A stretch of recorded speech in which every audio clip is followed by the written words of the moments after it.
and dying in your beds many years from now, would you be willing to trade all the days from this day to that for one chance, just one chance, to come back here and tell our enemies that they may take our lives, but they'll never take our freedom?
And welcome to Anti-Tyranny News Radio here on UCY.tv. Thank you for joining me this evening, and let's go ahead and dive into these GOP debates. I don't know what everybody thought of them, but from what I could see, it doesn't show any true strong leaders, I don't believe. The people that are strong, they're egotistically strong, and there were a couple of points where Rand Paul stood out, but the problem is he's not able to show enough force to get through all the BS, the ratings bickering. That it might get good ratings, but it's not showing people that will truly, protect your freedom, your liberty, but more people that will use the fear to basically justify them taking rights away so they can protect you. And when Rand Paul and even Ted Cruz, when Ted Cruz took a jab at the NSA bulk spying and Rubio attacked him and stuff about that, it's one of those things that as a libertarian, when you look at Ted Cruz, you go, well, this guy, there's certain points that, he's for, American citizens' freedom, but there's also points where he's, but, at points, we need to put up walls and stuff, and then, points that have been made is, walls are usually not only used against outsiders, but also used against the people within those walls. So you have to really play all the possibilities of how can this affect your freedom, your liberty. And even though Rand Paul, makes a lot of these points, it seems that people are buying into the fear. One thing I say about, Trump is that he feeds off of people's worst emotions. And when he speaks these, when he's spouting rhetoric that panders to the emotions of people in the worst way, he plays off of the fear and, we should put that wall up. Yeah, we should, stop all Muslims from. No, because these aren't hitting at the right points. This is a very, very difficult time because we are in a catch-22 when it comes to immigration and then the threat, because you go, well, the border, if we allow Syrian refugees at all, then, you might get that one that's, yes, and we need to be, aware of that. It's already happening, whether you like it or not. But there are also a lot of those refugees that more than likely will outnumber the radicals that are just fleeing from all that war. They're looking to get away from it. The problem is we also have the police state building up more and more. So we're headed towards that direction because of the authoritarian overtake of America. And when you look at the debates last night, you look at all the bickering and the fear propaganda being pushed to further, we need bulk data collection because if we look back on history and go, because we didn't have it, we couldn't stop that person. But now also looking at the other side, because we had it, it was used to basically terrorize the population. We know that happens too. So you have to look at all sides of it if you truly want a free society. And most of these people don't. Let's go ahead and dive into a Ron Paul Liberty report over the GOP debate. This one titled Fear Won, Liberty Lost. So let's go ahead and cue that up.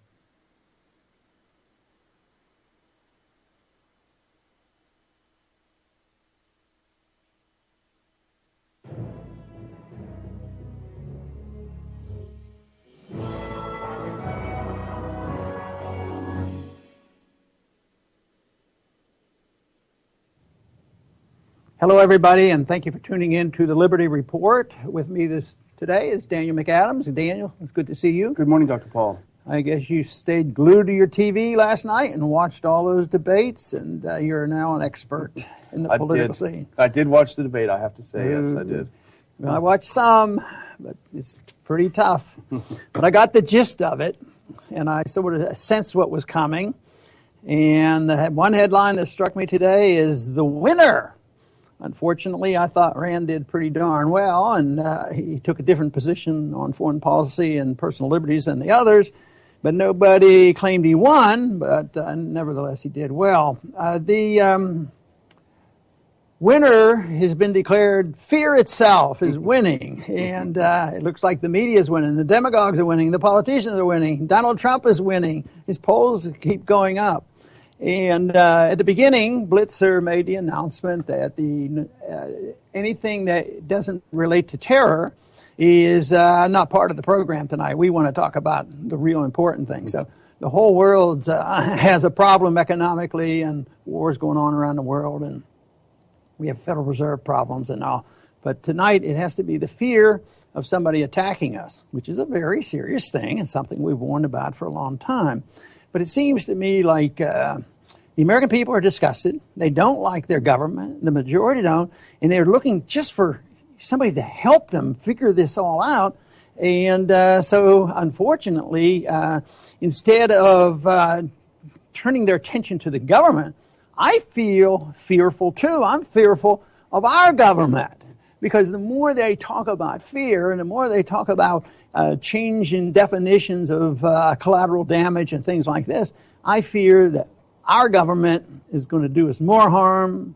I sensed, as many freedom-loving people sensed after 9/11, that our greatest threat would come domestically, and that certainly has been the case. So fear is a driving force, and I'm sure that you've given that some thought.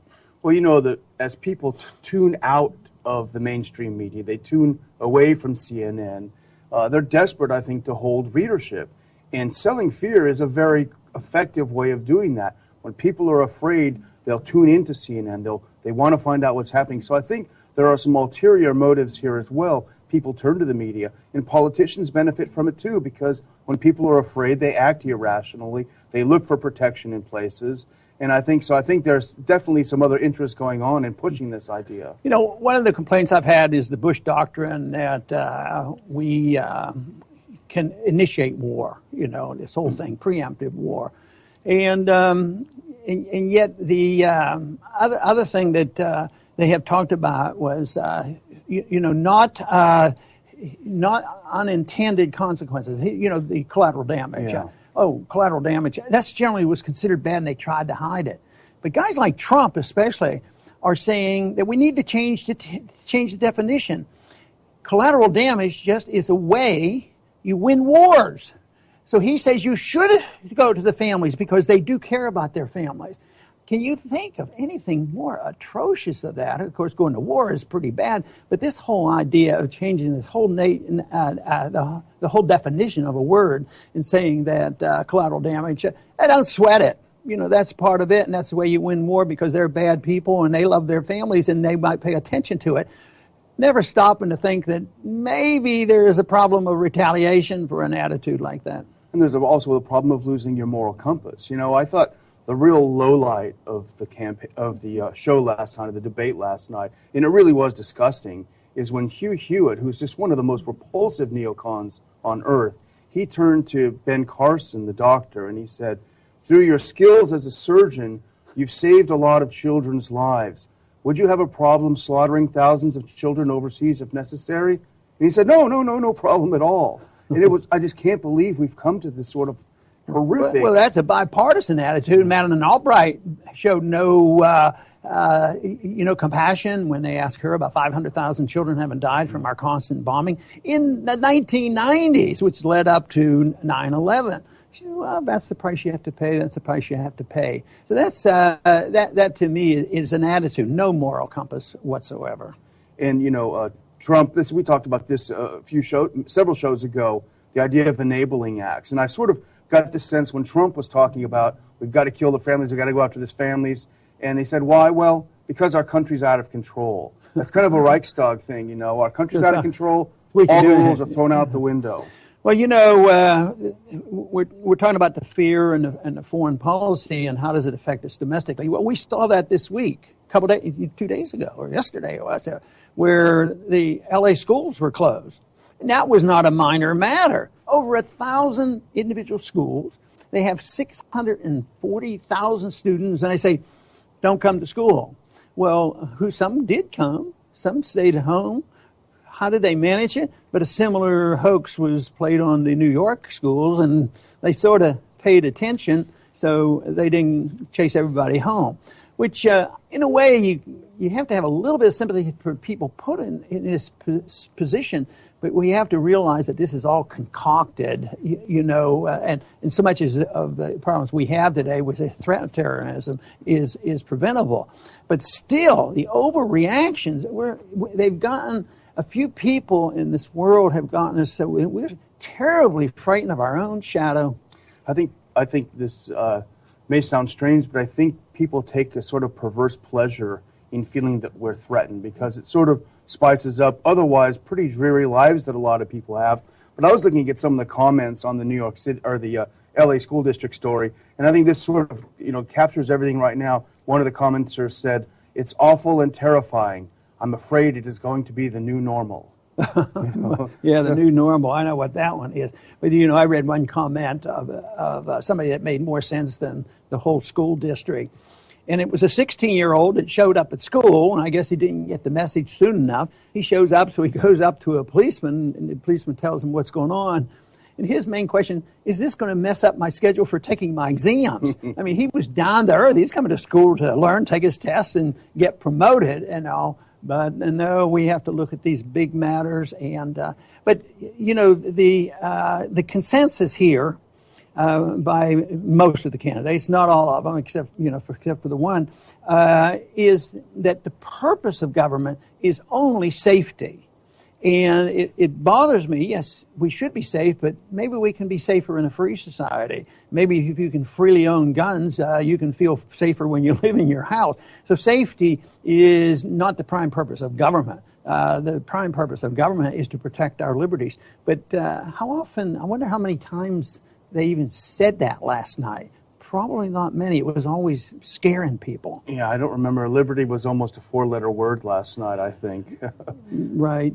And, the comparison, compared to what? That we have to be scared because 14 people were killed, which was a tragedy, which was, as far as I'm concerned, preventable, with certain changes in our policies, which is a horror. But does that mean we turn the world upside down and treat it like it was a nuclear bomb attack? And yet, this year already, our police, that's the government, shot 161 unarmed suspects. So, but nobody seems to, well, there is some expression there, but in comparison, no. I mean, in comparison, this is a much, much bigger deal.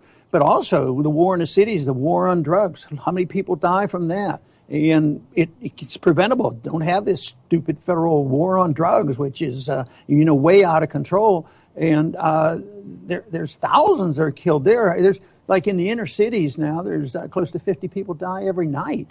So, in comparison, and it's day in, day out, morning to night, it's been saturated TV, and then CNN gets up there and say that's the only issue that's really important. Because they've been shoving it down their throats for weeks and weeks. But it's not important to talk about what is this principle of blowback? Could there be any truth to that? And do they get asked those questions? No way. And, there's such an intellectual disconnect among most of the candidates because given the terrorist threat, what do they recommend above all? Do more that's causing the terrorist threat. And one of the articles pointed out, how can more attacks overseas make us safer at home? Nobody addresses that really. And it actually, makes us less safe because, that's the motivating force. The one guy, one of your favorite senators, and he's running for president by the name of Graham, he's out there, trying to get this balance. Most Muslims are good people, and we don't like the way Trump talks about them because that might anger the Muslims. And here's a neocon. How many years has he been doing it? A couple of decades, aggravating and precipitating war and saying we should be over there and doing more. And then he has the audacity. Of course, what Trump does say does make it worse. But to think that Graham gets off scot-free and isn't a major participant in aggravation. Yeah, it's okay to go ahead and kill them, but just don't say rude things about them. That is it. That's what they want to do. But it looks like this is not going to change. And when I think back on this throughout my lifetime, there were times that were a lot more serious. Although I remember World War II, and I don't remember reading exactly about this. But we had Nazi submarines off our borders, and then in '63, when I was in the military, we had confrontation with the Soviets with missiles in Cuba, and there's been a lot of problems going on. We had, went through a Great Depression, and yet they want to say that what we're facing today, dealing with the threat of terrorism, is the biggest threat ever. And therefore, everything has to be directed to that, and we have to be willing to give up our liberty. And one of the most popular things I would say in the campaign, and get good applause from at least our college friends, is that you never have to sacrifice liberty for freedom. And yet, the government and the politician always said, there is no other choice. You have to do it. You have to have either or. You cannot have liberty without the government, taking, you cannot be safe without the government taking away some of your liberty. I don't believe that is the case. I think if you have a system that's designed to protect liberty, we're going to be safer. We're certainly going to be a lot wealthier, and we're certainly going to have less friends. We're going to have certainly less wars if we understood that. But non-intervention in the three areas, non-intervention in the personal lives of individuals, non-intervention in the economy, and let voluntary associations work just as they do in social matters, and non-intervention in foreign policy, I mean, that's the road to peace and prosperity. It isn't, beating the drums of war and building up this fear and demagoguing the issue. And I blame two sources for this mostly. Flawed policy, of course. But the ones who beat the drums are the media, as well as the politicians who are trying to get an edge. Politicians last night were trying and begging and pleading and arguing to get an edge over how tough they would be no matter what kind of liberties they sacrificed. I hope that American people wake up and realize that is not the purpose of government. The purpose of government is to protect our freedoms. I want to thank everybody for tuning in today, and please come back soon.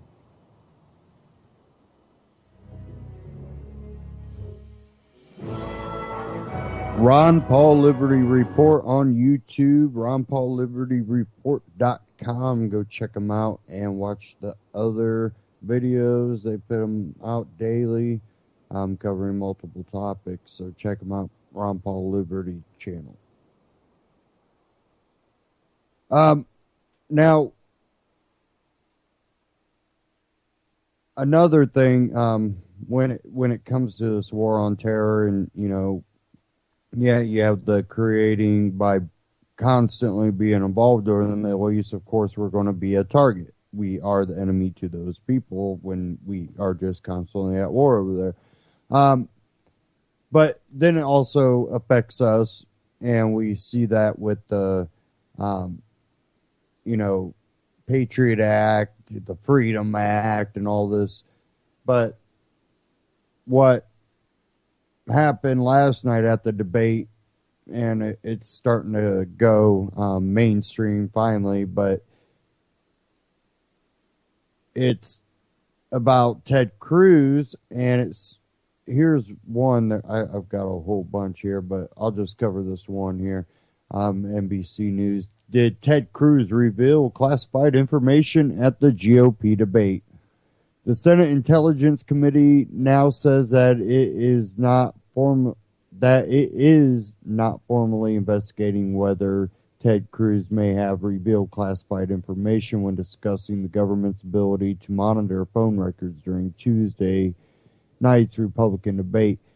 The committee is not investigating anything said during last night's Republican presidential debate, the two top members of the panel said in a joint bipartisan statement. The statement comes after panel chairman Richard Burr told reporters this morning that he had directed his staff to look into the matter.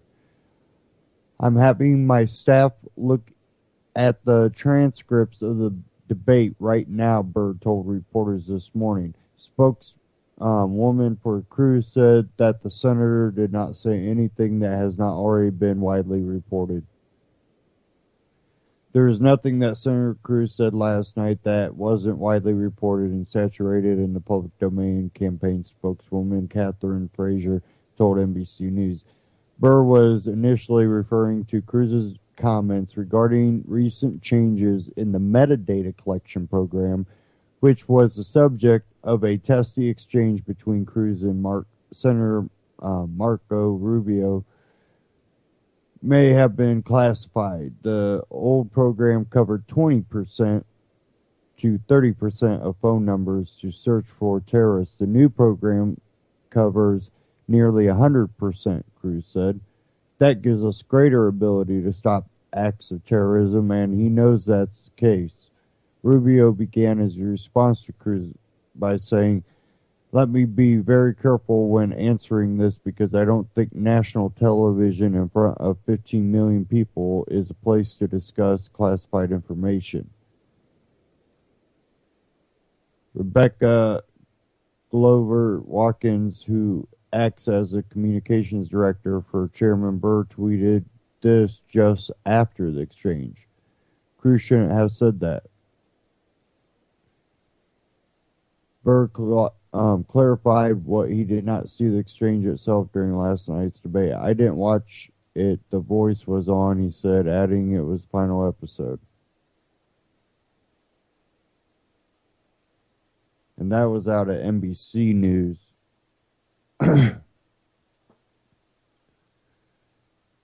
But if they were investigating, what they would be investigating, showing that instead of the Freedom Act taking or getting rid of the bulk collection, it's actually increased it where it's just all. But I personally believe that it was more than likely all before what Snowden's come out to say. It's not just metadata. They can, watch you, when they want.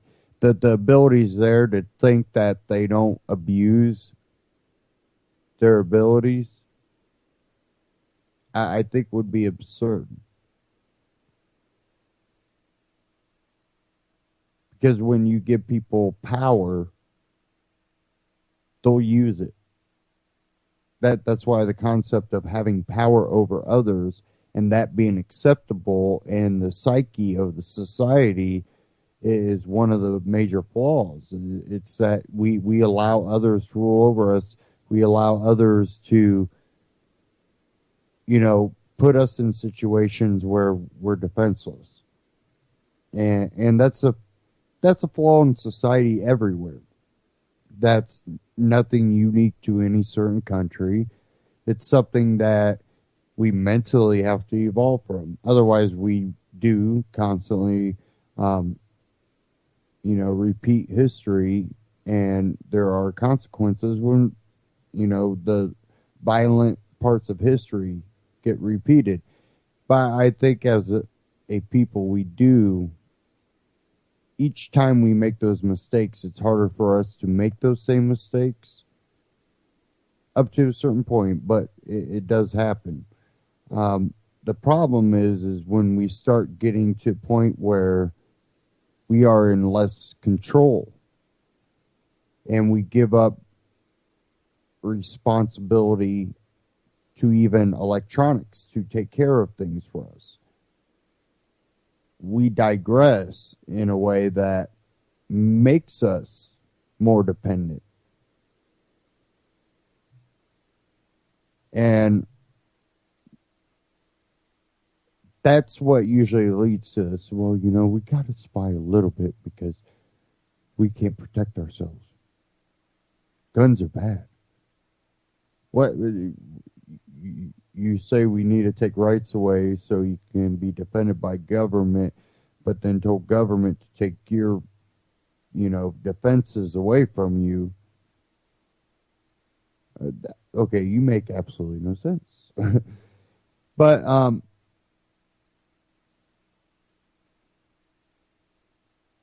it's also what allows divide and conquer to work too. Because you're willing to fight over power grabs. Who's in control? Why is a flawed human being in control of you in the first place? Is the question we need to ask more. But I got an article here out of 10th Amendment Center. Get government out of marriage. New Hampshire bill would nullify both sides in practice. And, this is something that we've advocated for a long time here on Anti-Tyranny News Radio. And it's the whole thing of, freedom and government not being involved in personal things that we forget when you go, well, we got to call for government to write laws. Well, then when the next side gets empowered, they're going to write laws against you.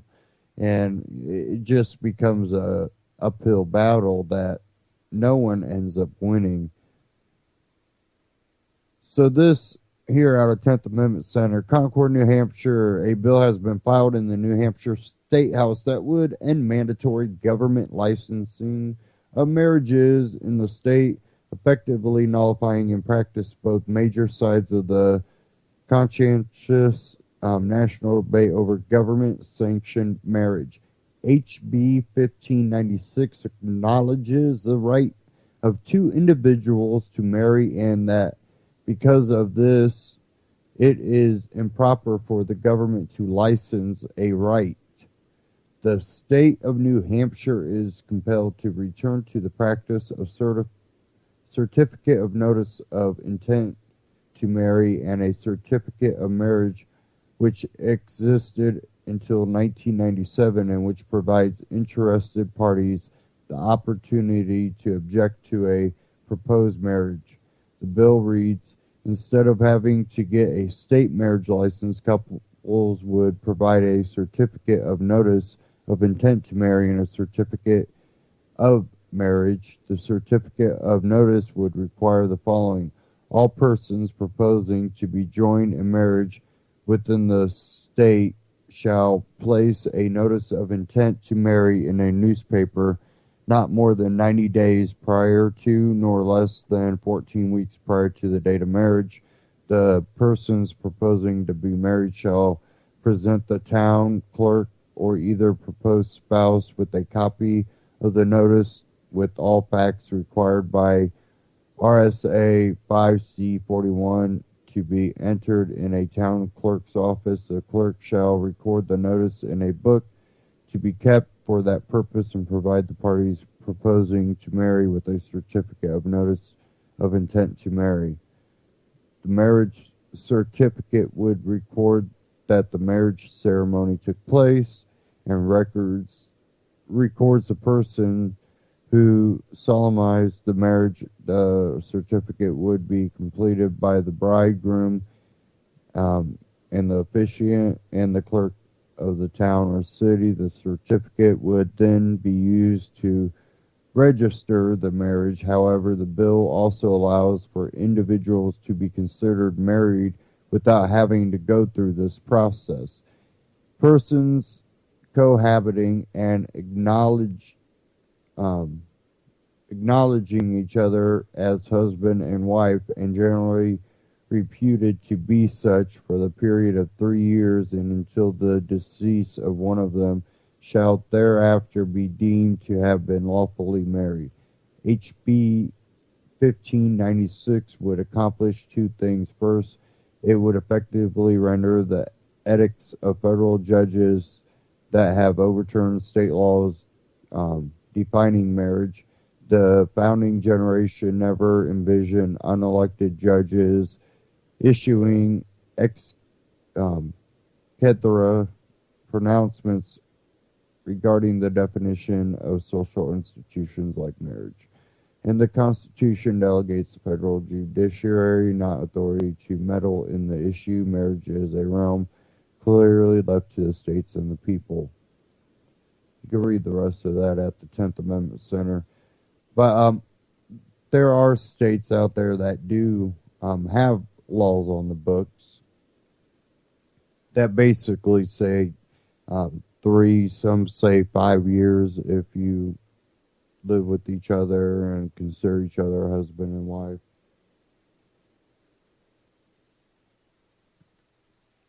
I'm not sure, but I thought there was one that if you also, like, if you have children, it also affects, how long.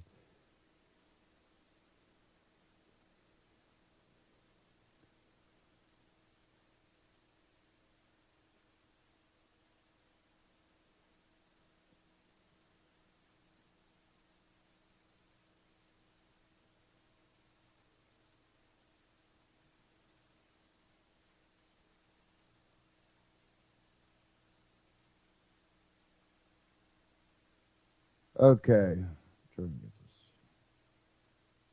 clip up.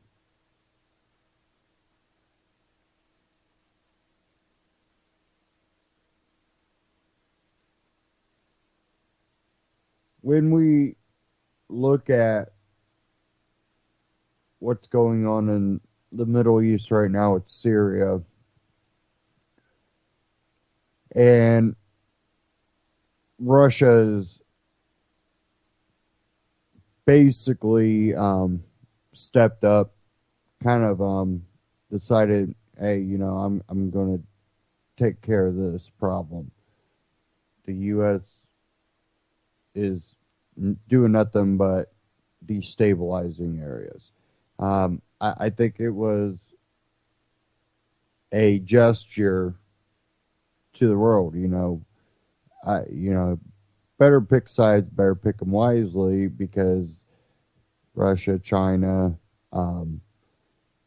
they're creating alliances. They're shifting the world currency, and if you don't look at what's going on in the Middle East and the currency war together, you might not see the bigger picture. But there is definitely a power shift and a power struggle going on right now in the world, and it could have major effects. There might be a lot of people out there that see a lot of what Putin does and thinks it's great. Well, there's a lot that he probably does that is helpful for his country. But then there's also a lot of things he does that isn't freedom. It just seems the opposite direction of where we are headed. But I have We Are Change here. What you need to know about Russian warships firing on Turkey.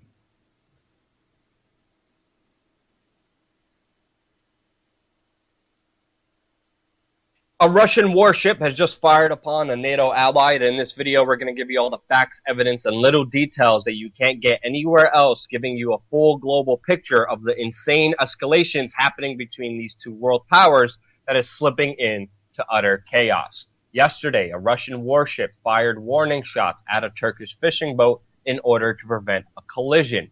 Now, of course, this incident may seem minor, but if you look at the global events that have been transpiring, you know that they have grave implications. This incident happened in the Aegean Sea, mainly because Russia, from the Black Sea, is using its ports to resupply its troops inside of Syria.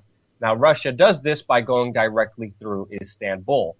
Turkey could at any time cut off this very important passageway, cutting off military supplies inside of Syria to Russia. This has not happened yet, but with these incidences that are happening all around this region, it could happen at any moment. Last week, we reported to you on wearechange.org how Turkey is now threatening Russia in response to what they're calling a provocation. Turkey is saying that a Russian serviceman who was going through Istanbul was spotted holding a rocket launcher on his shoulder as he was passing through that very important passageway that we have been talking about. As we're speaking now, the Russian Navy had to chase off Turkish vessels that were impeding their drilling platforms that they were moving in the Black Sea.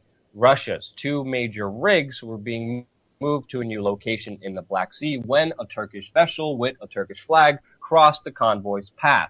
Acting in violation of regulations for preventing collisions and against the general accepted conventions of navigation, the Turkish vessel failed to get out of the way of the convoy. It approached crossways and attempted to stop its course, thus creating potential for a collision. And they also cut off their radios and had radio silence during this incident. Russian vessels were sent in, no shots were fired. But as we know, if you have been studying history, especially incidences like the Gulf of Tonkin, we know that one small incident could spark off a global conflict and a full-out war between these two major superpowers. Turkey is saying its patience with Russia has a limit and it's coming to an end. This is creating a chaotic situation between these two countries and their relations. As we know, with Turkey being a part of U.S. and NATO, if there's a war between these two countries, the United States and NATO has to back Turkey in this conflict. This is a very dangerous situation, especially with Russia being as unpredictable and aggressive as they have been geopolitically. We know this incident is all transpiring because the Turkish government just a month ago shot down two Russian warships inside of its border.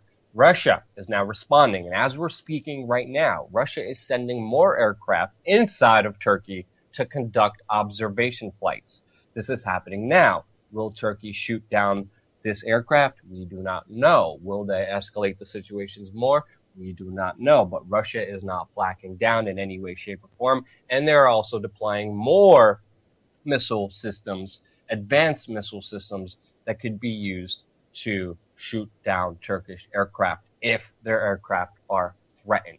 Russia is resupplying a lot of its heavy military equipment inside of Syria, and they also are boosting their strategic nuclear forces in their country around their border regions close to NATO bases in that specific geopolitical region. Putin also made a statement recently saying hopefully no nukes will be needed against ISIS. What Putin is saying more directly is we have the capability to use nuclear weapons. Don't give us an excuse to NATO, Turkey, and the US. Don't do it. That's exactly the message that Putin is sending by giving this very important statement. As we know, if nuclear weapons did not exist, Russia's military is not as powerful as NATO's military, and Russia's military would lose. With nukes in the picture, Putin and Russia know that this is their trump card, and this is one way that they could win a possible war between these two major superpowers. Turkey also is in a losing position because Turkey is not energy independent at all. It relies on Russian imports of oil, and in 2013, Russia signed a deal with Turkey saying that they would build nuclear reactors. They have stopped building those nuclear reactors now. They have slowed down the process, putting Turkey in a very difficult situation, especially when economically they could be screwed over by Russia at any moment. Turkey has also been withdrawing some of its troops from inside of Iraq. Iraq has been shocked that Turkish troops have been fighting inside of Iraq, but now Turkey is withdrawing some of those troops. Iraq also is canceling their security agreement with the United States and are inviting Russia to fight alongside of them to get rid of ISIS in their country. As we know, and as we have reported to you, the Iraqis do not trust the Americans. They say the Americans are in cahoots with ISIS, especially when you look at the latest developments. Syria also is telling NATO to keep out of its country or they will get shot down. Because of Russia's new military systems, because of Russia arming the Syrian government, they now have the capabilities to do that. Now, why would Syria give NATO such a strong message saying that they're going to shoot down their aircraft? Well, let's look at what happened just on December 7th alone. On December 7th, the United States-led coalition bombed a Syrian military base in the east of its country, killing 3 soldiers, wounding at least 13, and destroying vehicles and equipment. This is the same Syrian military base that has been fighting against the rebels, that has been fighting against ISIS. The United States bombed this base. That's why Syria is saying, we have the equipment now, we're going to shoot down your aircraft if you do come into this region. And now the United States, in the mainstream media, this is, obviously you're not getting a lot of this news in the mainstream media, but MSNBC, the piece of trash filth news organization, the whore stream prostitutes are reporting how Obama's getting the last laugh against Putin because Putin was not able to destroy ISIS within 3 months. And they're saying, yeah, Obama, this is just insane. This total out of 1984 script writing insanity by MSNBC going against Putin for trying to get rid of the Syrian rebels and ISIS, showing the effects that he has been made, saying, oh yeah, he hasn't won completely yet. And that's why Obama's, better and right with his strategy. When you will not get this news anywhere else, especially on MSNBC, because lawmakers, even congressmen within our own countries, are launching an official congruent investigation into the allegation that President Barack Obama has deliberately manipulated intelligence reports from Syria and Iraq, allowing the Islamic group to thrive. As we know, Obama has just signed the NDAA, the Defense Authorization Bill, giving $500 million to so-called moderate rebels. As we have documented, a lot of our money, a lot of your taxes that has been given to moderate rebels have actually come into the hands of ISIS. But if you look at some of the so-called moderate rebel groups inside of Syria, they are not only fighting with ISIS, but they're also calling for Sharia law to be imposed inside of Syria. Look at these moderate rebels. They are also sending in mortar rounds into heavily populated civilian areas that are killing civilians indiscriminately. Just a few hours ago, this incident happened. If you look at the U.S.-led coalition, Saudi Arabia has not flown one mission against ISIS in 3 months. Jordan, 4 months. The United Arab Emirates, 9 months. If you look at the behavior of the State Department that created the rise of ISIS, you could see the Hillary Clinton Foundation and Bill Clinton Foundation receiving a lot of money from these Middle Eastern countries that are not doing anything against ISIS. When Hillary Clinton was head of the State Department, she was approving weapons deals to these countries. And a lot of these weapons from our supposed allies, from our coalition, are ending up in the hands of ISIS in the region. There's a lot that the mainstream media is keeping away from you that they do not want you to know. They write crappy little articles talking about how Putin hasn't defeated ISIS yet. But if you look at the decisions made by our own very government, you could see the direct collusion of the Syrian rebels to get rid of Bashar al-Assad, the main geopolitical goal by the United States, that has led to this insane escalation between a U.S.-backed ally, Turkey, and Russia. It is not looking good geopolitically because anything at any moment could spark an incident, and there's many incidences happening all the freaking time, and it's very hard to report this to you, but we are staying as much as we can, looking at all these reports, giving you the news unbiasedly with the sources below so you can fact check everything yourself. This is only going to lead to more escalations. The situation does not look good in any way, shape, or form. And if you've been watching this YouTube channel for a while, you know that this is no surprise to you in any way, shape, or form. I want to thank all the amazing individuals who are giving at least $1 per month, keeping this independent media organization alive so we could provide you this news unbiasedly. We could provide you this news quickly as it's breaking to you like nobody else. Thank you again so much for watching. We're going to have more important developments here for you independently by youtube.com/wearechange. Subscribe. We're going to have a lot more content coming here your way without any corporate or government influence. wearechange.org. We Are Change on YouTube. Subscribe. Check them out. I have one here from InfoWars. And this one's by Kit Daniels. And this one's Obama concedes to Putin after NATO's support of ISIS exposed. White House stops demanding Assad's removal after news reports reveal West backing ISIS. The Obama administration is no longer publicly asking for regime change in Syria after multiple news reports revealed how NATO and its allies have spent years supporting Islamic jihadists to try and topple Syrian President Bashar al-Assad. U.S. Secretary of State John Kerry said he accepted Russia's request that the U.S. let the Syrian people decide Assad's political fate. The United States and our partners are not seeking so-called regime change, Kerry told reporters on Tuesday after meeting President Vladimir Putin. This is a huge concession from the Obama administration, considering the president spent the past several years stating Assad must go. Obama wants regime change. Putin doesn't want regime change. Regime change canceled, as HotAir.com so eloquently stated.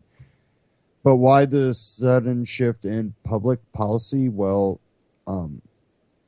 Czech President Milos Zeman recently stated that Turkey is friendly to the Islamic State, and there's truth to that.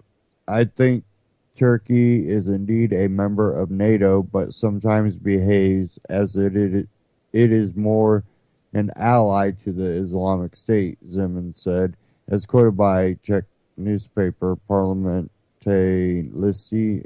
It removes oil from Syria, which finances the Islamic State. Iraq Prime Minister Haider Abadi said nearly the exact same thing. Quote, Turkey promised us that they would stop the entry of terrorists. However, we need more action in order to stop the pumping of terrorists from Turkey into Syria and into Iraq, he stated. Also, the stopping of smuggling of petrol from Syria and Iraq and financing of Daesh, the Arabic name for IS, in a general sense through this illegal trade. And Russia presented evidence of Turkey's theft of oil from Syria using thousands of oil tankers operating on 3 major smuggling routes into Turkey.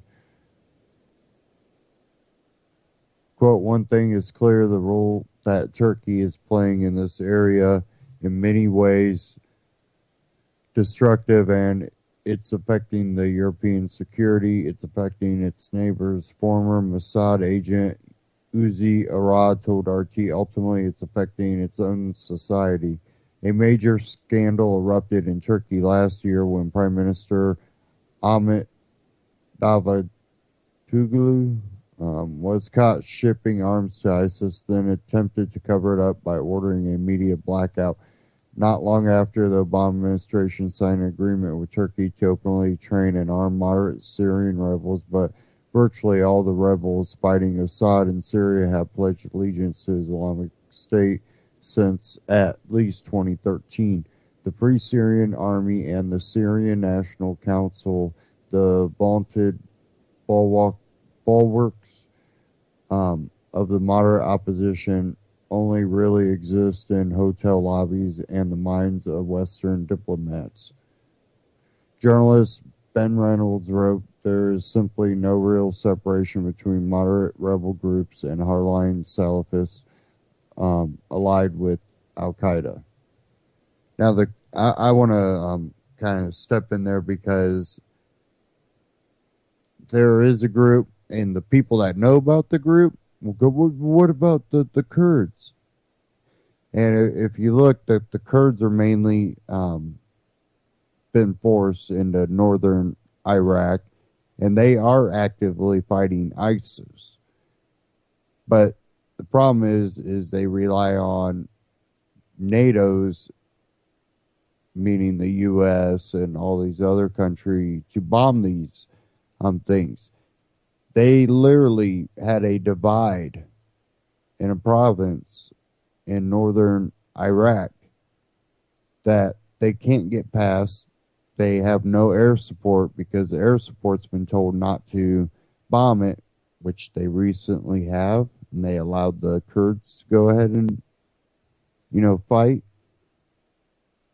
Was the pipe, that road that was going into Turkey, taking oil into Turkey, that the Kurds finally were allowed to capture with the help of the air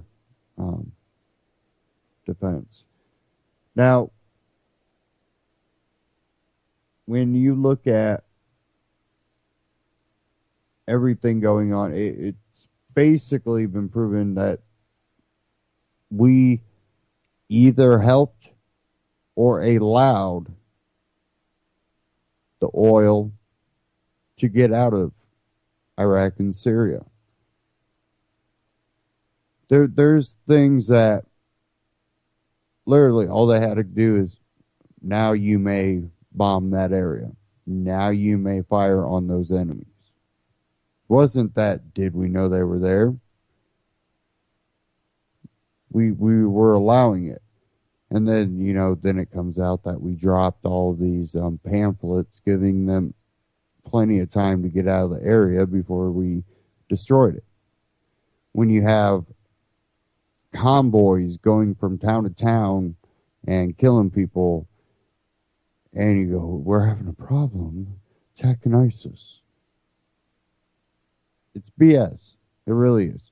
And just because Russia hasn't finished yet, they made more headway in, 3 days than we made in maybe a year or more? And I'm not a let's go Russia type guy. No, I don't care about Russia is just another governmental territory. I'm personally about freedom, but I also see that we are creating chaos over there. We're engaged over there. We, as the U.S. government, is engaged over there. creating enemies. And, you know, Ron Paul's talked about it. It's blowback. We will get blowback the more we intervene in countries, the more enemies we create.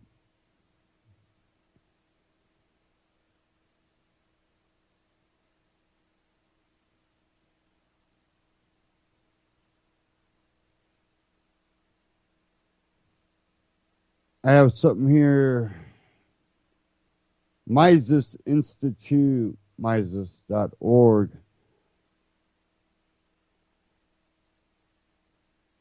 Ryan McMacken, with few gun laws, New Hampshire is safer than Canada.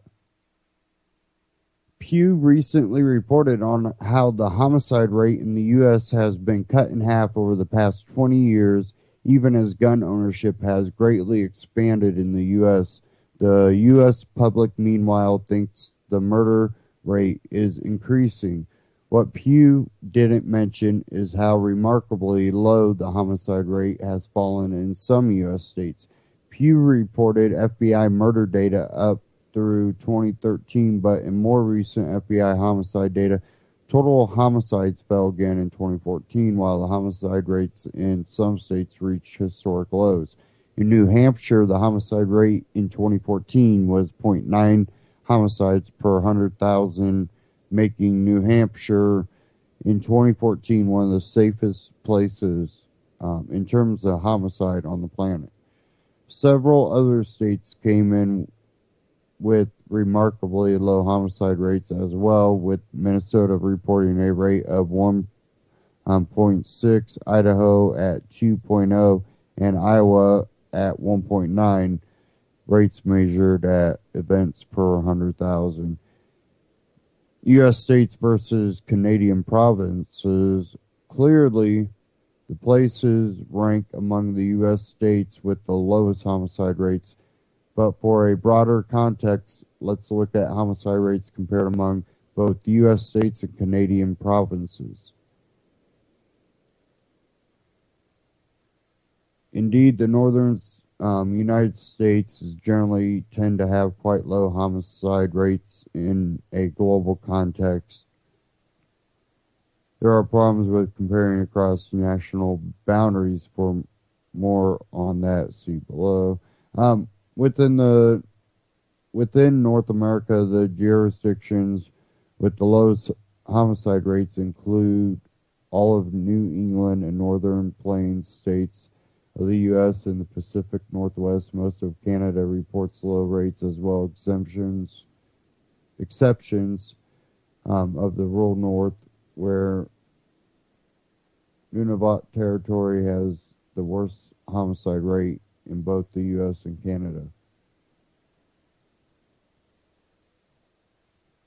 The blue states are U.S. states. Well, I'm not going to read that. That's about the map.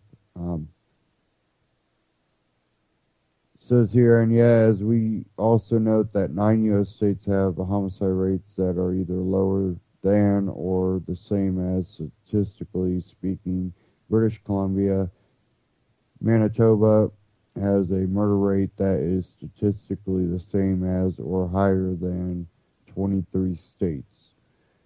So does the United States have a high homicide rate? Well, some parts of the country, including Maryland, South Carolina, Louisiana, and a few states, certainly report relatively high homicide rates when compared to many high and middle income countries. And some of those states also have lax gun laws. This should lead us to evaluate what is the leads to these regional issues with homicide. Given there are regional issues and clearly not national ones, however, it's difficult to see why any national mandates would be appropriate. Additionally, if one can point to Canada or the UK or Luxembourg and immediately conclude that gun control in those jurisdictions produce their low homicide rates, why can one not also point to New Hampshire or Oregon or Utah and conclude that their lack of gun controls is the reason for their low homicide rates? This is yet to be explained by gun control advocates. Fewer guns, fewer homicides. When we look at the similarities in homicide rates between some American states and some Canadian provinces, the question we quickly find ourselves asking is, what is it about these areas that make it such low homicide rates?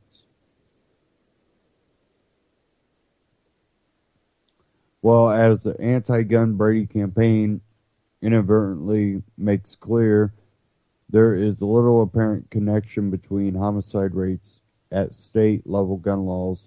States with more gun freedom get lower scores. For example, New Hampshire, Vermont, Idaho, and Oregon all of which have among the lowest homicide rates in North America, get Brady campaign scores of D, F, F, and D+, respectively. Almost comically, Maryland and Illinois, which have homicide rates that are much higher, get scores of A- and B, respectively.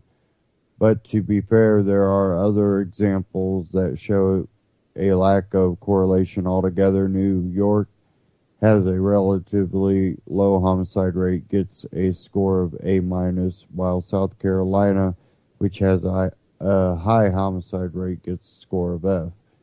Canada, meanwhile, does not have the same level of diversity in gun laws that the USA has among states. Canadian gun laws are dominated by national law, which mandates restrictions on certain weapons nationwide, and there is a national gun registry centralized under the RCMP. All handguns are subject to registration. Nevertheless, at the provincial level, we might note that Quebec is traditionally among the most anti-gun in Canada, while New Hampshire is among the least restrictive states when it comes to guns. In 2014, the two jurisdictions had identical homicide rates. Yet, given the significant legal differences between U.S. and Canadian law, we can't simply point to gun laws as a reason for similar homicide rates between Canada provinces and U.S. states. Other issues might include urbanization, ethnic conflict, median age, and weather. And I'm not going to get into the rest of this. It's a pretty long article, but go check it out at mises.org /blog. Few gun laws, New Hampshire safer than Canada.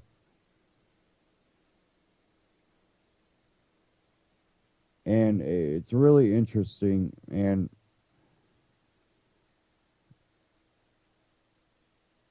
a lot of times I see it more as the states that are lax on their gun laws, but also have a culture of, a more moral way of handling a gun and gun safety, and a culture of respecting, I think tends to play a big part in that.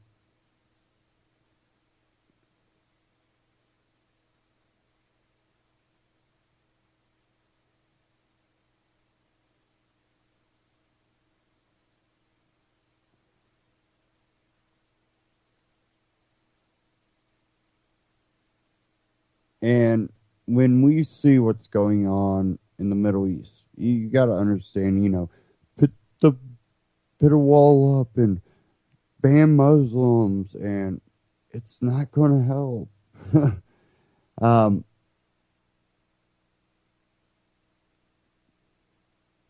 There's a lot of different issues that play at hand, and one of the main things that plays into it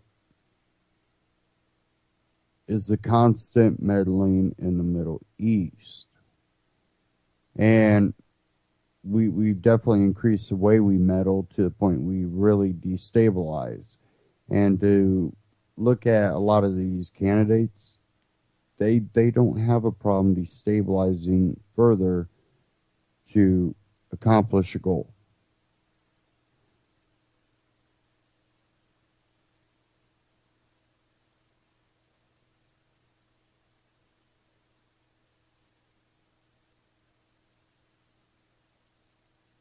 Now,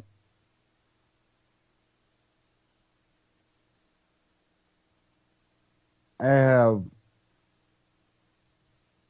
a quick interview. Who benefits from the Syrian war? Manar Mulash discusses. And that's the editor at Mint Press. Ben Swan, truthofmedia.com, Ben Swan on YouTube. Check him out.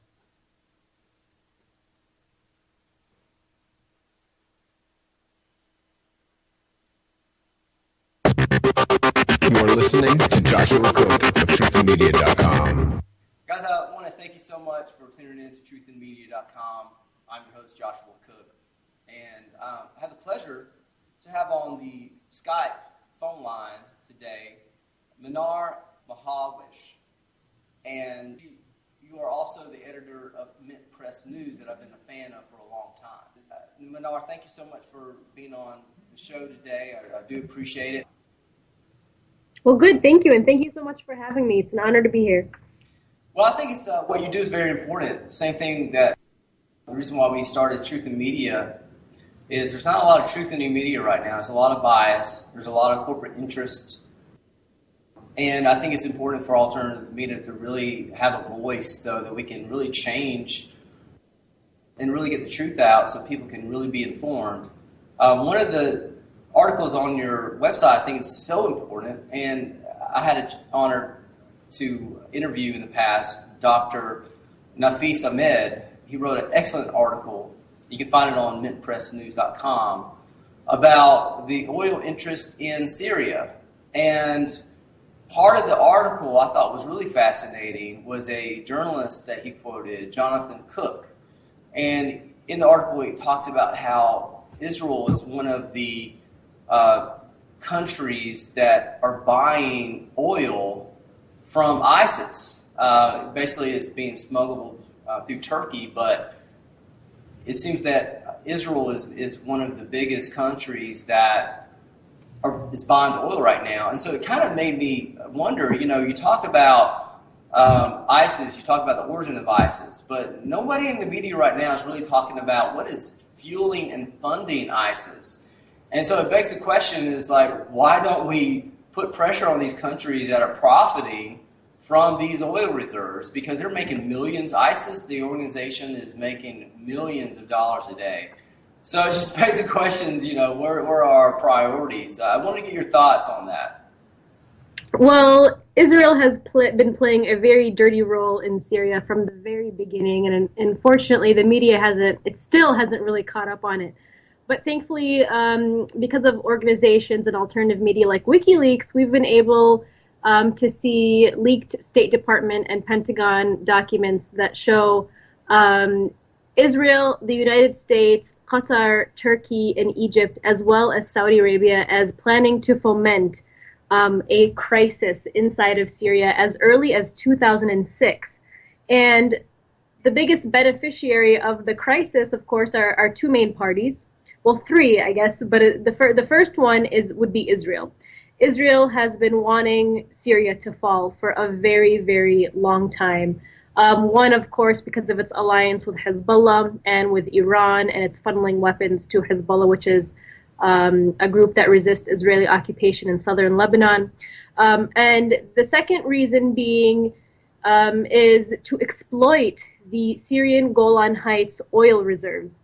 Israel originally occupied the Golan Heights, in the 1960s, and had to give it back. And so this has been their opportunity in expanding greater Israel. And of course, it's, as on the surface, it sounds like a religious endeavor, but it's really just about expanding land for resources. And so that's really why Israel has been really interested in destabilizing Syria. I mean, it really just comes down to basic economics. And for countries like Saudi Arabia, Qatar, and Turkey, it also comes down to basic economics. Iran has had the recent sanctions removed, or they will be removed officially, I think this month or next month. And that would mean that Iranian oil and gas markets are just going to explode on the international marketplace. And this really poses a very big threat to Saudi Arabia and Qatar, who have held hegemony over the oil markets, the global oil markets.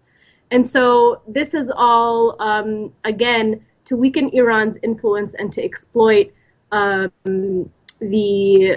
oil and gas industry inside of Syria. And of course, this goes into the other aspect of the story, which is also to weaken Russia's influence over gas markets and oil markets that it has through Iran and Syria. So it's just like this big weave, this big web of just so many things taking place. But that's really what it's all about in a nutshell. I think you would agree with me that ISIS, basically is the creation of the West, and they're just being used as puppets right now with the different players in that region. But it's very frustrating to have this information and not hear it being repeated in the mainstream media. I think that's what Mint Press News is so important, to really get the message out. Another thing is, there's a lot of complaints from the right that the Muslim community doesn't speak out against ISIS enough. But I noticed on your website there are groups that have been speaking out. The problem is the mainstream media just doesn't report these groups. I was wondering if you could touch that, especially in light of the attack in California, the attack in France. But I wanted to get your take on that. As far as the Muslim community, what are they saying? What are these groups saying? Are they speaking out against ISIS? Well, I find it really ironic that these groups would say that, because the biggest victims to ISIS terror have actually been Muslims in the Middle East. Muslim and Christian Arabs have been suffering because of ISIS. And in fact, Muslims and Christians in Syria and in Iraq have united and have formed militias to stand up against ISIS. We've actually, been on the ground and have given these people a voice where the mainstream media has totally failed. And in the United States, there have been protests, there have been movements, there have been hashtags, and organizations formed by, thousands upon thousands of Muslim Americans to condemn groups like ISIS. And most importantly, they have come out to speak out against this Wahhabist ideology that is being pushed out by the Saudi government. And of course, it's, like you said, ISIS really suits the political agenda of these nations. Well, talk about Saudi Arabia. I mean, ISIS really fits into this divide and conquer rule strategy of Saudi Arabia, which is to destabilize these countries through civil strife. And now we have the world's largest Islamic organization, which is about a group of 50 million strong Sunnis who have come out in Indonesia, Indonesia is the home of the largest Muslim population in the world. And they've launched a global anti-extremism campaign to speak out against ISIS. The problem is that, a lot of these, people on the right they're going to people like Donald Trump or Sarah Palin or Fox News, and, who are parroting these points that, where are the Muslims? Where are the Muslims? Well, even those organizations don't give voice to those Muslims. So they are there and they're everywhere. It's just a matter of, are we doing our due diligence to listen and look for that alternative perspective and to see where are those Muslims that are speaking out? They're everywhere that you can look. What's your thoughts on alternative media right now? Are sites like yours, sites like truthandmedia.com, are we getting through? Are we making a difference? I definitely think we are, and I have a lot of hope because in the past, I would say, 5 to 7 years, there has been an alternative and independent media renaissance taking place with organizations like ours and like yours, and prominent independent journalists and even corporate journalists completely leaving the corporate world and speaking up, along with whistleblowers starting their own organizations, kind of coming out onto the surface to speak up against the corporate, war machine that exists. And this is really a result of the consolidation of the media that took place between the 1980s and the 1990s up to 2001. I mean, people were used to having an array of diverse voices for such a long time. I mean, the media used to be controlled by or owned by 50 corporations. Now it's owned by just 6. So 6 corporations literally control over, 90% of what Americans see, hear, and read. And so people are really thirsty for that alternative perspective, and they're really tired of hearing the same talking points that really drive fear and make, that try to divide us and make us live in fear and hate each other. We are making a huge impact. I mean, last night I actually gave this really big presentation to a group of people who, were a group of, local government officials, mayors, city council members, and school board members, and I spoke about war. I spoke about the rise of hate and the rise of, the corporate war machine. And to my great surprise, they stood up in a standing ovation and they said, "Thank you. We know little bits and pieces, but nobody has ever been able to bring this information together for us." And we appreciate that. People are so disenfranchised from the media. They're just thirsty for that alternative perspective, that one that works to unite people and to bring people together, not one that divides us. Yeah, and I think that's very important to do. And unfortunately, just listening to all the presidential candidates in both parties, there's no talk of unity, unfortunately. It's no, really not at all. It's planned, divide and conquer. But I appreciate so much for your work, and I definitely would love to have you back on the show. But thank you so much for your perspective today. Thank you, Josh. I appreciate it. Truthofmedia.com, Ben Swan on YouTube. Go check him out, subscribe. That was Joshua Cook, truthofmedia.com. When we look at divide and conquer, it's worked so well that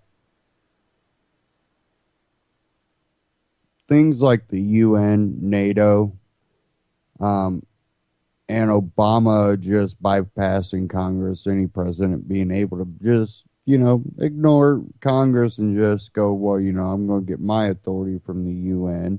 We're going to cooperate with the UN. We're going to do military operations, but not call it war and go along with it.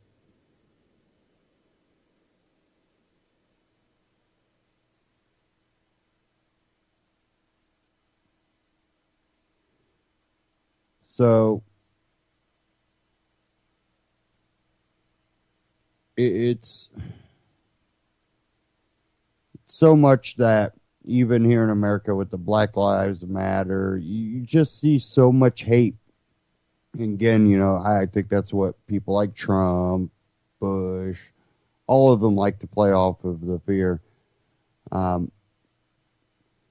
And one thing we've heard out of Trump is closing the internet down and basically censoring speech. This is a fascist idea.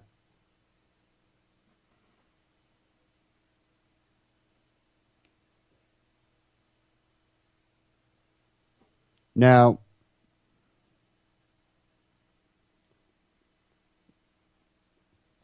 in that debate, Rand Paul actually, got Trump on that one. InfoWars' Steve Watson covered it. Rand Paul slams Trump internet closure plan would violate First Amendment. In defending America, we can not lose what America stands for.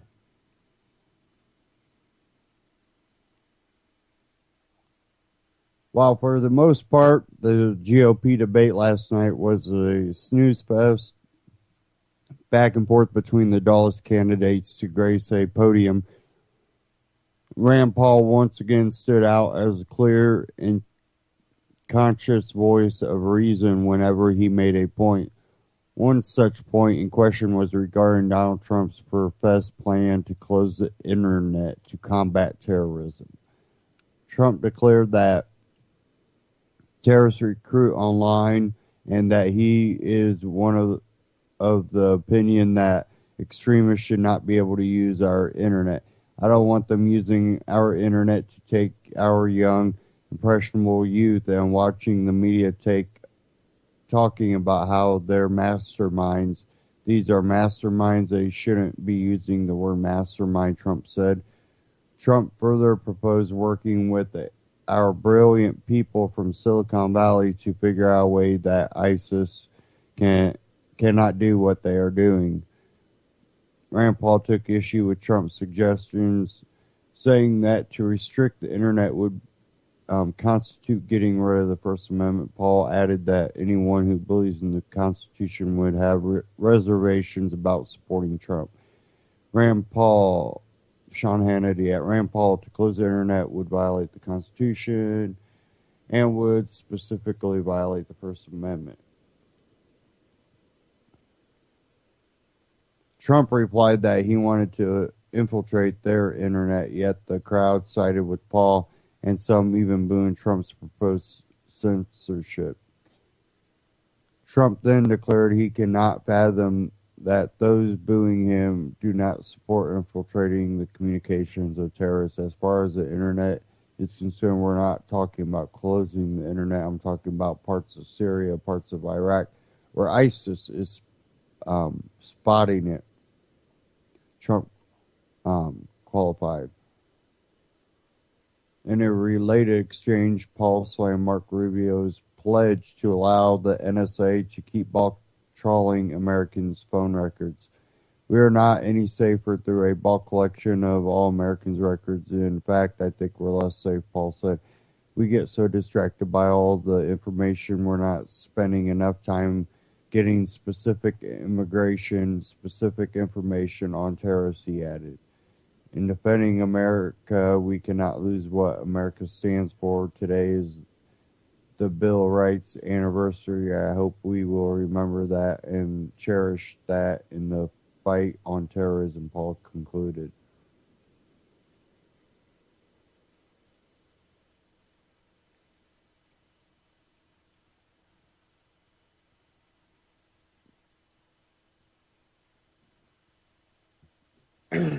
Excuse me. Now, we've seen glimpses of censorship on the internet. Censoring any communications on the internet for Syria, Iraq, or anything also stops your message of freedom or your message of morals or whatever to reach those people. It stops the flow of information.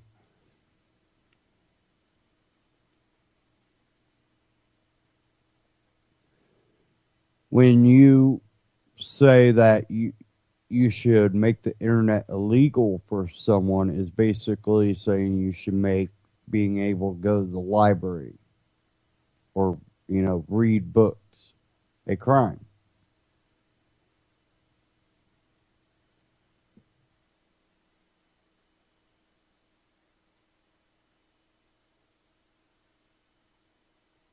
When the internet has become the library for the world, they're like, yeah, but people might use it for bad things. They might go out in public and do bad things. You can't stop people from doing bad things. Stop pretending you can. All you can do is defend yourself from those bad things happening to you. To put precautions in for yourself, your family. Remember never to sink to those lows. There's things you can do. And it makes society as a whole a better place when you pay attention to your own needs. Your own protection, instead of running around here thinking you can manage everybody else's.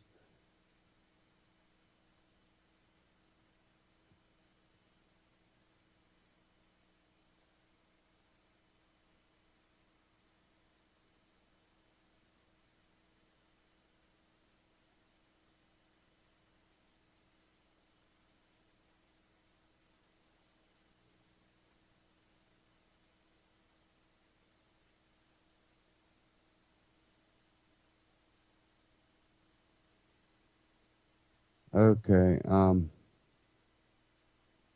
me see if I can find this.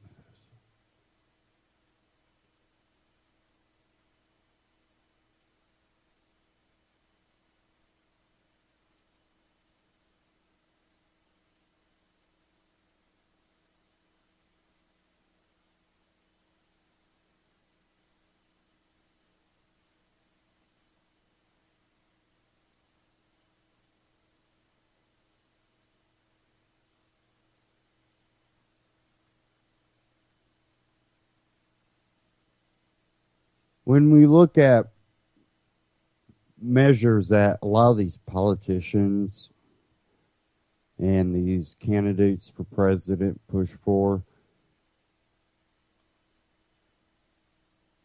and I've talked about Trump. I think he's a fascist. I think people like Bernie Sanders, which, he's self-proclaimed socialist.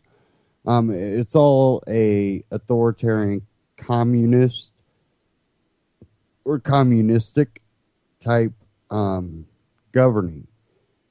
And it really strips your freedoms away. You become a cog in the machine no matter what the machine does. And if you don't go along with it, then why have you around?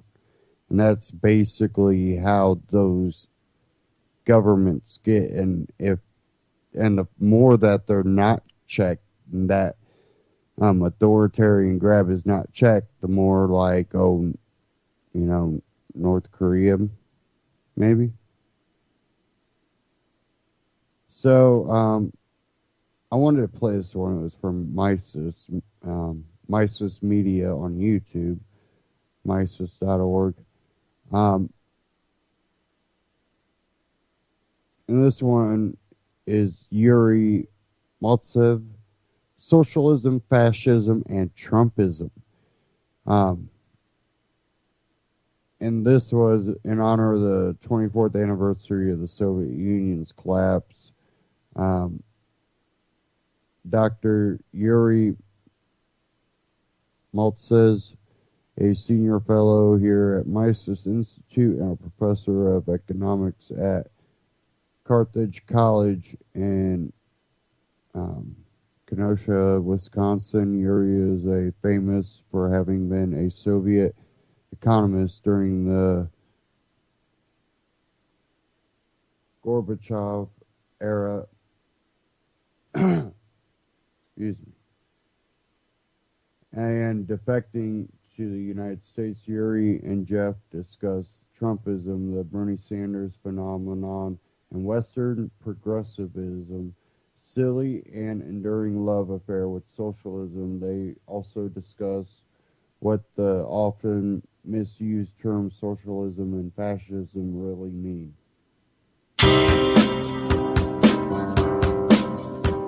Our guest this weekend is our old friend, Dr. Yuri Maltsev, a senior fellow here at the Mises Institute and a professor of economics at Carthage College in Kenosha, Wisconsin. Of course, Yuri is famous for having been a Soviet economist during the Gorbachev era and defecting to the United States. Yuri's here to talk to us about Trumpism, about the Bernie Sanders phenomenon, and Western progressive silly and enduring love affair with socialism, and what those often misused terms themselves, socialism and fascism, really mean. Stay tuned for a great interview with Yuri Maltsev. Well, Dr. Yuri Maltsev, welcome back. It's great to talk to you once again on Mises Weekends. It's very nice to be back. The last time we spoke, which is about a year and a half ago now, we talked about this silly sort of enduring romance that Westerners and Americans in particular continue to have with socialism. Now, since then, we've seen the rise of the Bernie Sanders phenomenon. So I'd love to get your thoughts on Bernie and the crowds he's having and the impact he's making. Yes, it's very sad to see that right now the United States is kind of facing a choice between, I would say, socialism and national socialism. So it's we have candidates of both parties who are attracting the most active part of population, either Marxist-Leninists like Bernie Sanders. Not many people realize that 15 years ago he published an article in which he demanded 100% tax on incomes above $1 million. So he is, in that case, he is very close to the ideas of Mr. Obama's father, Barack Obama Sr., who also suggested in 1965 that the state should impose a 100% of tax on everybody, however, providing people with everything they need. Mr. Sanders, he looks kind of benevolent, but from another hand, with the ideas that he has, definitely these ideas can only result in destruction of our economy, culture, and in the future in mass murder. The Christmas Eve day is an anniversary, will be an anniversary of the dissolution of the Soviet Union. And Soviet Union was a very good example of the country which was glued together only by fear, because ideas of Bernie Sanders were exactly the same ideas which ruined the Soviet Union. If you will impose socialism on any country, you're completely destroying any incentives to work, any incentives to do anything. So then you need to apply violence and mass murder to make people to do what you want them to do. And no matter whether you are looking nice, like Mr. Sanders, or like looking pretty bright like our president does, then the logic of that system would turn you into a mass murderer. First Soviet government was the government of intellectuals. They have people like Trotsky who would write poetry in French. Lenin could speak 7 languages and could play piano very well. All others were also very prominent scholars and philosophers in their field. But then the logic of that system, which does not have any incentives, turned them all into mass murderers and serial political killers. Well, it's interesting. As libertarians, we look at socialism and communism as force. We look at them as systems that inevitably lead to death and destruction and violence. But our progressive friends don't see it that way, right? They would say, well, look at Norway, Dr. Maltsev, look at Sweden. These are not necessarily violent authoritarian regimes, and gee whiz, in those contexts, socialism can work. Yes, well, I think that von Mises, he put it very right. He said socialism is not an economic system. It is a revolt against economics. Socialism is a simple system of commands, simple system of management. If you will look, however, at Norway and Sweden, you would not find that they are socialist countries. I would say Sweden today is probably economically more free than United States. Because what is socialism? Socialism means government ownership. Any government is a socialist institution. So from that perspective, the smaller the government, the better it is, the less socialism we have. And if you will look at, say, Sweden, then government ownership is very small. Regulatory mechanism is much smaller than we have in the United States. So and besides that, Sweden and Norway, these are countries probably the size of a little bit more than Wisconsin, maybe Wisconsin and Iowa combined and whatnot. And they were, until recently, they were kind of ethnically and religiously homogeneous communities. And so these are not examples that it would work. If you will look in Denmark, for example, Bernie Sanders all the time would refer to Denmark as a socialist paradise.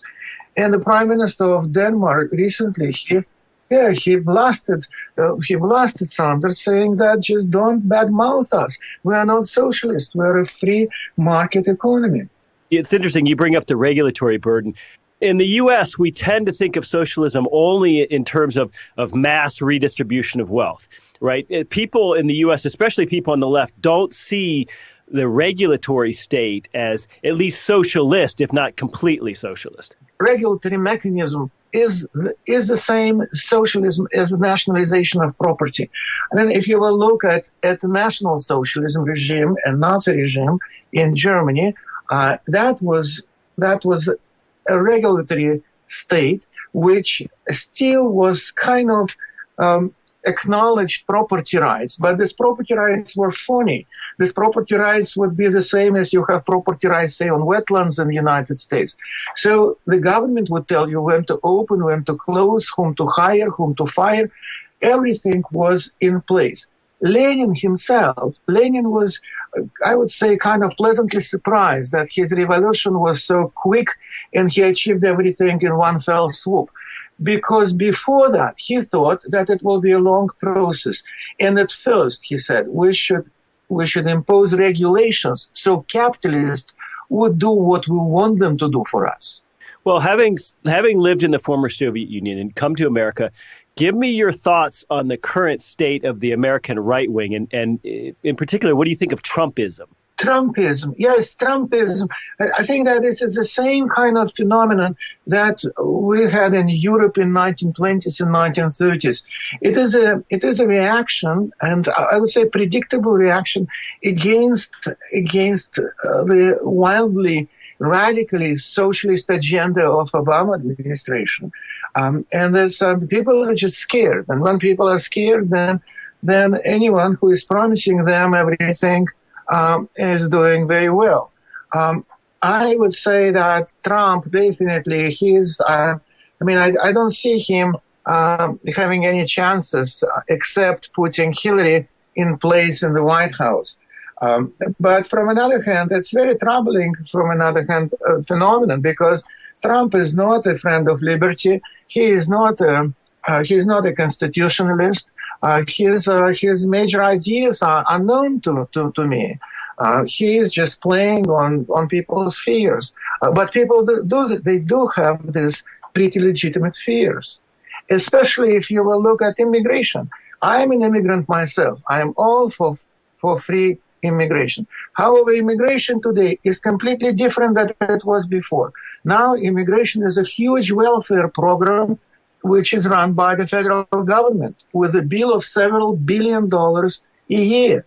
So it's not that this hurled masses, wretched masses from overseas who were persecuted are trying to get into the United States. No, the people are being picked up according to the standards of social, ethnic, political engineering of the federal government and brought here at your expense.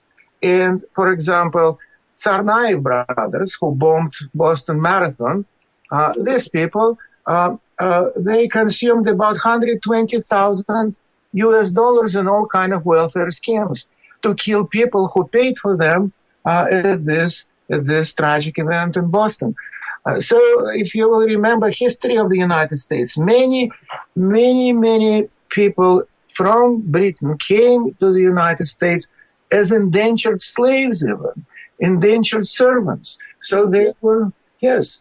So they incurred a lot of costs themselves. That was their choice. Today, if we are going there and picking up whom we want and bringing them here just to dilute people that Mr. Obama doesn't like, I think that this is a travesty. And Mr. Trump, he is making this point, and that's why people do support him. Well, turning back for a moment to Sanders, it's not just young people and millennials or Occupy Wall Street types at his rallies. We see older, baby boomers with ponytails too. Is America just so rich that even people who ought to know better, people who are in their 50s and 60s, they've just never experienced what socialism or what hardship or what a planned economy is like, and thus they don't get what they're really advocating?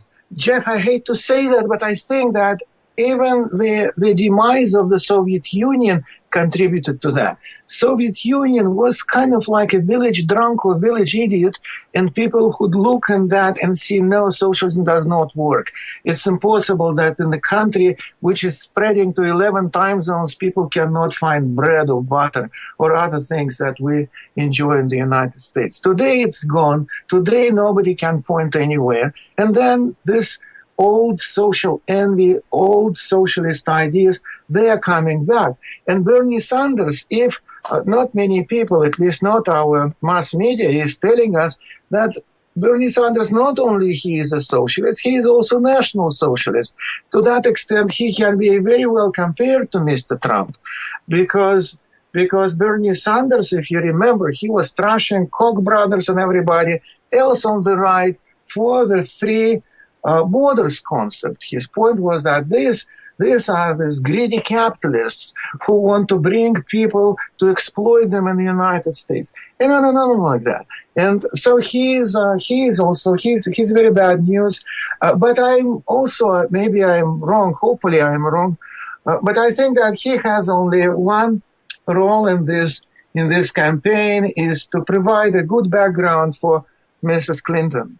Do people ever truly change their minds? In other words, if I went to the former Soviet Union today, let's say I went to Moscow, and I found some people who are 80 or 90 years old, wouldn't some of them say, despite all the evidence to the contrary, that the collectivism works and that the old system was better and that they don't believe in free markets and capitalism, even today? Jeff, you wouldn't believe it. When I was last time in Cuba, I met some professors from University of Montana who would be looking at all this man-made disaster, which is Cuba, and they would say, isn't it beautiful? There's so many intellectuals who would go to Soviet Union today, to Russia today, and they would visit these memorials of these death concentration camps where people were exterminated by millions.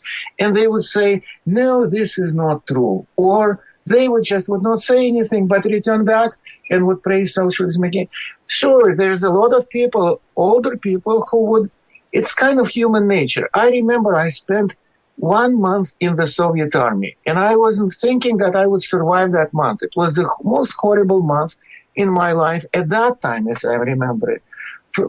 From my perspective today, it was kind of fun. It was interesting experience, which is over me. And many older people in the Soviet Union, because their youth was I would say wasted by the socialist regime, but that's the only thing they knew at that time. Some of them, they remember it fondly, and that's why they embrace people who are promising them something for nothing, the same way as people do embrace this kind of promises in the United States, unfortunately. Well, if you look at today's government in Russia, it's no longer communist. How would you describe it? Would you say it's oligarchic? How would you describe Putin's government? Again, von Mises, he provided us with a great insight. He said there are two patterns of socialism. One is German pattern, in which all the entrepreneurs, all the owners become just managers for the government.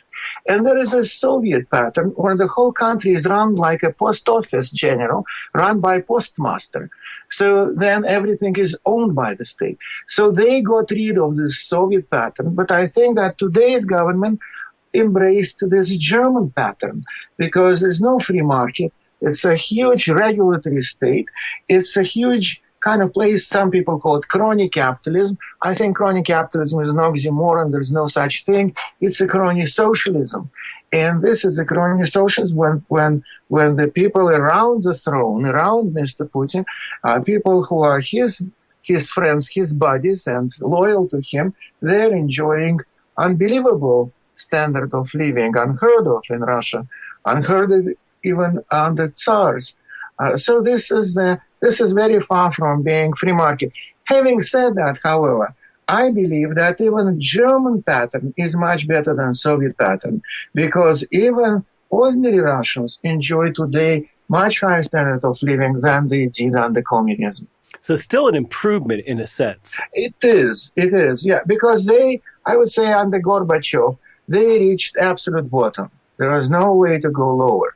When you worked as an economist in Russia, and Gorbachev was president before you had left, correct? Mm-hmm. You spoke in our last interview about having read The Road to Serfdom. Did anyone in Russia at the highest levels in politics and economics, were people reading Mises and Hayek? Were they aware of them? Did they have some understanding of what we would call Austrian economics? Well, I would say that the people like me, and people, I would say, somewhere like in the middle of this pyramid, were very interested, intellectuals, very interested in exploring von Mises and exploring Hayek and exploring Ayn Rand and exploring all ideas of freedom of George Orwell, Solzhenitsyn, whomever they could find. From another hand, people on the very top, like Mr. Gorbachev, I don't think that he ever read Road to Serfdom or was even interested in doing that. And that was the funniest thing I heard from him, that we had the chief economic advisor, the advisor to Gorbachev, was Abel Aganbegyan. And Abel Aganbegyan, the biggest economist in the world, we called him because he was maybe 500 pounds. And he used to say all the time that what we need now is to build Swedish model of socialism. And Gorbachev, when he heard that the second time, he said, Abel, where would you get all the Swedes? And that was exactly right. So these people didn't know. I mean, most people thought that still socialism is good. It's just Stalin is bad, that the Gulag is bad, that murdering people in the middle of the night is bad. But there's this wonderful image of socialism, which I think Mr. Obama is sharing. I think that Mr. Sanders is way to the left of him, Mr. Obama. I think if Mr. Obama we can qualify as kind of a Marxist, then Mr. Sanders is a true Leninist. We only have time for one last question. Let me ask you this. You've lived in a former Soviet Union. You've taught in America. You've been all around the world. Do you think one's inclination to be collectivist in outlook or libertarian in outlook, do you think that's nature or nurture? Do you think there's potentially a genetic component that leads us to be more libertarian or more statist? I would say that it is social rather than biological, in a sense that I think that educational system that we have in the United States, the culture elites, they are promoting collectivism.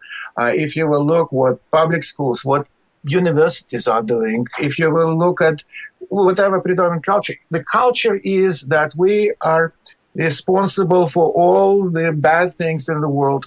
People, a lot of my students, they feel guilty for no reason. And this is very sad because collectivists are exploiting this. And very sad for me to see that because I am too old already to defect again. No, we'll have to keep you right here where you are, Yuri. Dr. Yuri Maltsev, thank you so much for your time and a great interview. Ladies and gentlemen, have a great weekend. Now, I've been saying this for a while. Many others have about the public school system, the universities. It really is a collectivist type attitude, pushing socialism and wondering why they're not happy. It's because we're forgetting the individual. And even when you disagree with things, if you can allow for the free exercise thereof, whatever someone, how they want to live their personal life, when that stops being a obstacle, then creativity is able to, prosper because we're not worried about the other little crap, the crap that doesn't help society further.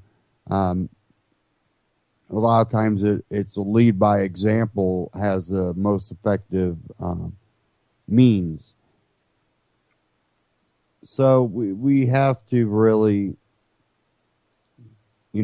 take a different look at society before we go voting for people like Trump or any Bernie Sanders, because really they're going for a extreme. And extreme means even more divided, because whether you go full socialist or full fascist, you're going for authoritarian government that starts cracking down. And if there is the ability left to vote for the opposite party, guess what? They're just going to further their agenda along without really regressing any laws, unless it furthers their agenda to grab power.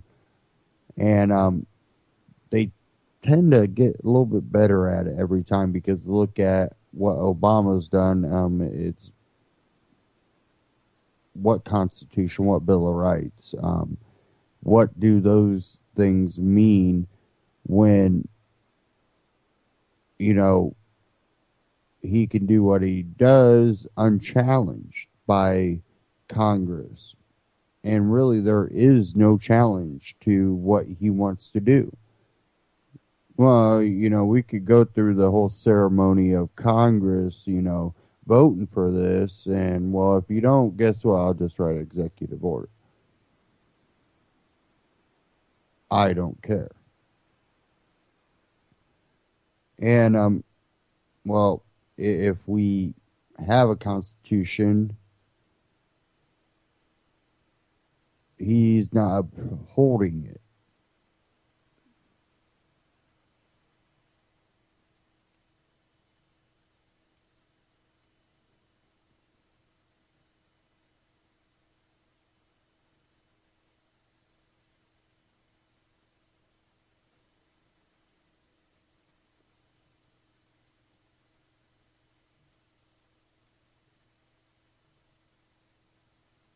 Trying to bring this article up before the end of the broadcast here. I wanted to cover it. I don't know if it's going to pop up in time.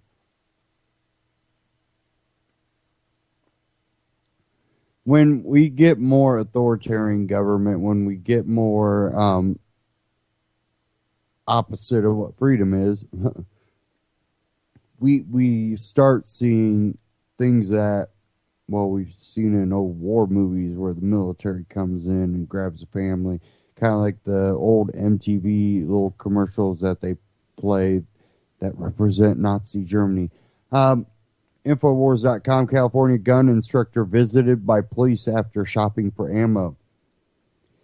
Police interrogate Sikh woman training to be a cop after she asked about ammo. A female gun instructor in California says she was shocked to be visited by police after asking about rifle rounds at a nearby store. Fremont resident Slim Sangha says cops unexpectedly knocked on her door last Friday, 2 days after she asked about purchasing 8 boxes of ammo for her AR-15 at Dick's Sporting Goods. Police told Sangha an employee at the store called to report her as suspicious even though she never bought the ammo. Sangha, a certified firearms instructor, is in the process of joining the Los Angeles Police Department. Thinks she was singled out due to her skin color and the heightened sense of apprehension surrounding Muslims. I don't know if it's because of my skin color or the way I look. I'm Sikh. I'm Indian. I was born and raised in America. I'm a citizen here, Sangha told NBC Bay Area. I'm not a Muslim, but even if I were, that's no reason to call the police to my home instantly. Police defended their visit to Sangha's house, arguing they needed to follow up on tips following the San Bernardino terror attacks earlier this month. I feel like I was racially profiled, she said. I've had friends buy bulk ammo, and they never had police show up at their door. Dick's Sporting Goods did not respond to NBC Bay Area request for comment. And when you look at Trump, this is the type of rhetoric and bigotry type rhetoric that he's spreading, even if he doesn't realize he's spreading it. That is what he's spreading.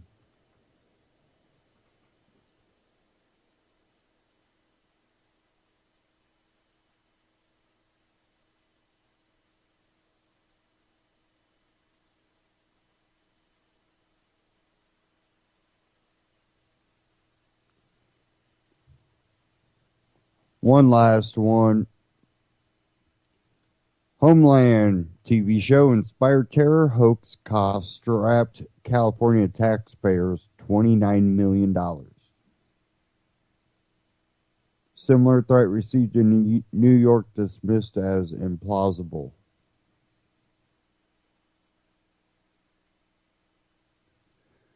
Schools in Los Angeles reopened Wednesday following a terror hoax that prompted officials to cancel classes at 640,000 students. We believe that our schools are safe and we can reopen schools in Los Angeles, the United School District, tomorrow morning, School Board President Steve Zimmer said on Tuesday evening during a news conference The shutdown of the nation's second largest public education system cost the state of California $29 million. An email sent to Los Angeles and New York school officials on Monday threatened the use of nerve gas and pressure cooker bombs. The mention of nerve gas is believed to be a reference to a recent episode of Homeland, a Showtime television series about an Al-Qaeda prisoner of war and a CIA officer suffering from bipolar disorder.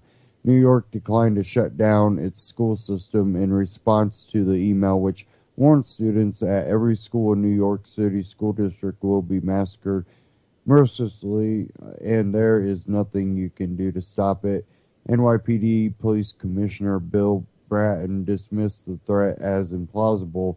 It was so generic, so outlandish, and posed numerous school districts simultaneously.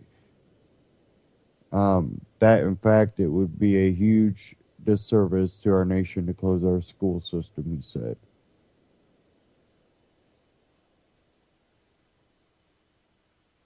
So we have California just going completely, locked down, shut down the schools, while New York's like, you couldn't do that. It's implausible. Now, you can look at it both ways. You could go, well, New York was taking a risk, or you can go, California was overreacting.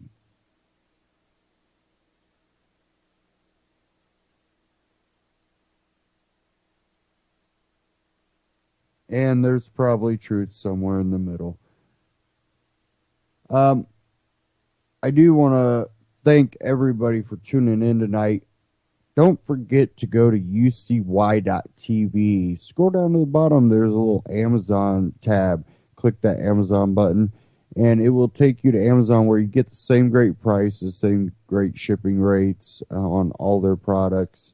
And at the same time, it helps ucy.tv. And by supporting UCY, you support all the hosts here that have a platform that they're able to get information and news out that mainstream media will not cover. Sometimes you have to take it in your own hands and get news out that, you're not going to see on mainstream media, and UCY has given us a platform to do that. And there's also a support UCY tab at the top at ucy.tv. And you can donate. One thing I always tell people to do, it's really the most sensible thing you can possibly do, and that's just to prepare for whether it be a economic collapse, a natural disaster, or a societal collapse. Take a little time to prepare and at least put some steps in place to ensure your safety in times of crisis.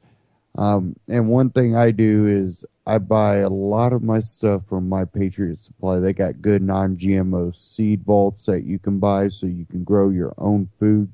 They also have herbs that for cooking. You have medicinal herbs for healing purposes. Check them out. They also got water filtration and a lot of gear that'll help you get through a situation. And check out their food supplies too. If you go to antityrannynews.com/mypatriot, it'll take you right to My Patriot Supply. And at the same time, you're also helping out alternative media like antityrannynews.com. And again, thank you all for tuning in, and stay tuned here on ucy.tv. There are some great broadcasts coming up after this, Continual Condition. And don't forget to go like antityrannynews.com on Facebook. Go facebook.com/antityranny. Thanks again.